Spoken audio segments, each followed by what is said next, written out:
इसीलिए घर की तरफ पहले उन्होंने कहा, पहले ही इंसान की तरफ उन्होंने इशारा कहा। मैं इस बात की पुनरावृत्ति बार बार कहता हूँ कि राम कथा सुनो और कोरोना जैसी व्यथा से मुक्त हो जाओ। घर घर अगर राम कथा हो,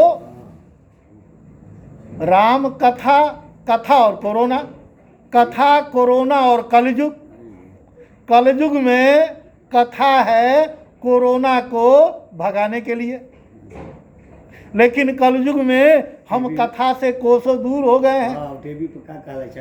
कथा जो है हमारे लिए बथा हो गया है और टीवी हमारी बीवी हो गई है, मोबाइल हमारा रोबाइल हो गया है।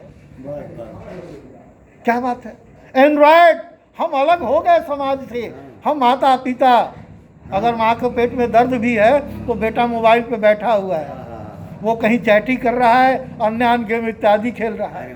अब तो हमारी घर की माताएं भी जब छोटे छोटे बच्चे रोते हैं तो उनके हाथों में मोबाइल धरा दिए जाती है कि लो बेटा गेम खेलो।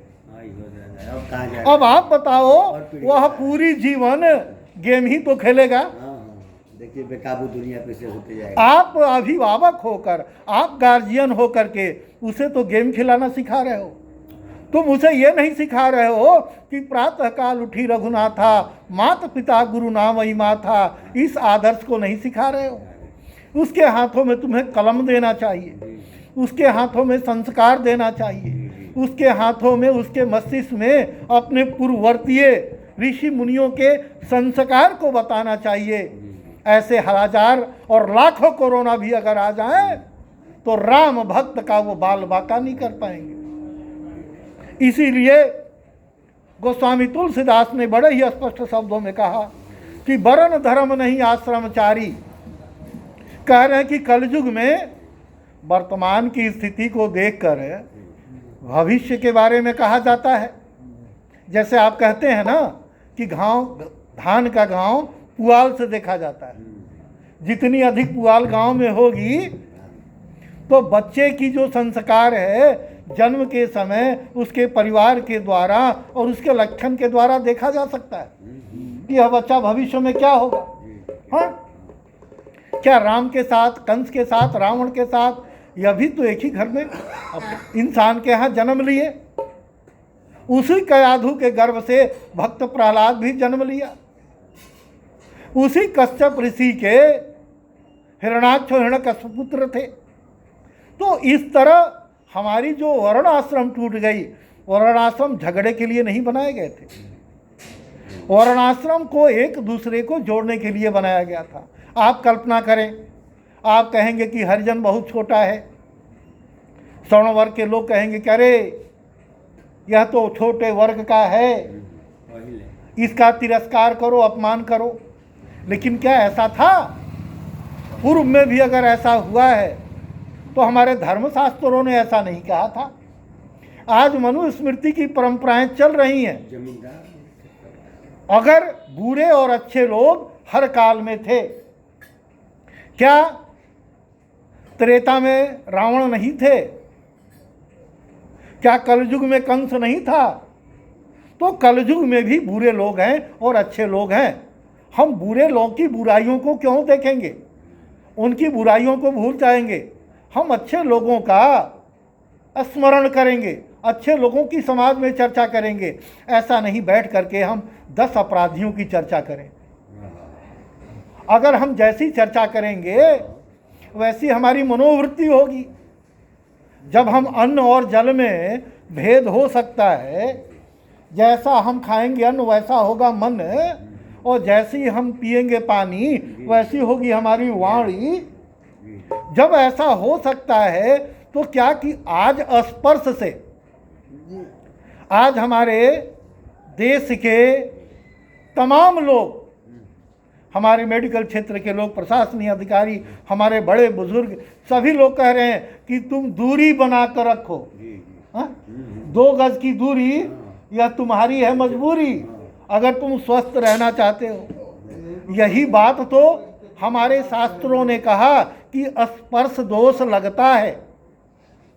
जब कोरोना जैसे संक्रमित व्यक्ति से हम दूरी बनाने का प्रयत्न कर रहे हैं तो क्या बुरे लोगों के साथ बैठ करके हमें भोजन करना चाहिए? नहीं, अगर अपने लोग भी बुरे हैं तो हमें उनसे दूरियां बनानी होगी और उन्हें अच्छा बनाने का प्रयत्न करना होगा हमें। पूर्व में भी बहुत सारे बुरे लोग थे। आज जिस गोस्वामी तुलसीदास की बात कर रहे हैं, इनसे बड़ा कोई काम ही नहीं हो सका।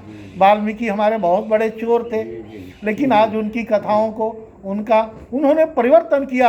आपके अंदर भी परिवर्तन की संभावनाएं हैं। परमात्मा ने जो आपको भेजा है, आपको निर्मल भेजा है।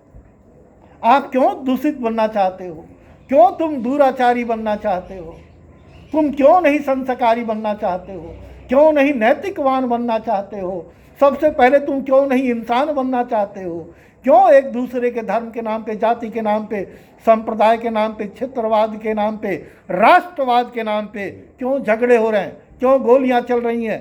क्यों खूनों की होलियां खेली जा रही हैं? खूनों की नदियां क्यों बहाई जा रही हैं? ऐसा क्यों? क्योंकि हमारा वर्णाश्रम टूट गया है। हमारा ब्रह्मचर्य नहीं रह गया। 1 से 24 वर्ष तक अगर हम ब्रह्मचर्य रहें, ब्रह्मचर्य का मतलब होता है कि इंसानियत का धर्म। हम इंसानियत का धर्म 1 से 25 वर्षों तक सीखेंगे, अनुसरण करेंगे, आत्मसात करेंगे, तो हम 1 से 25 वर्ष तो इंसानियत का और नैतिकता का पाठ तो हमने पढ़ा नहीं।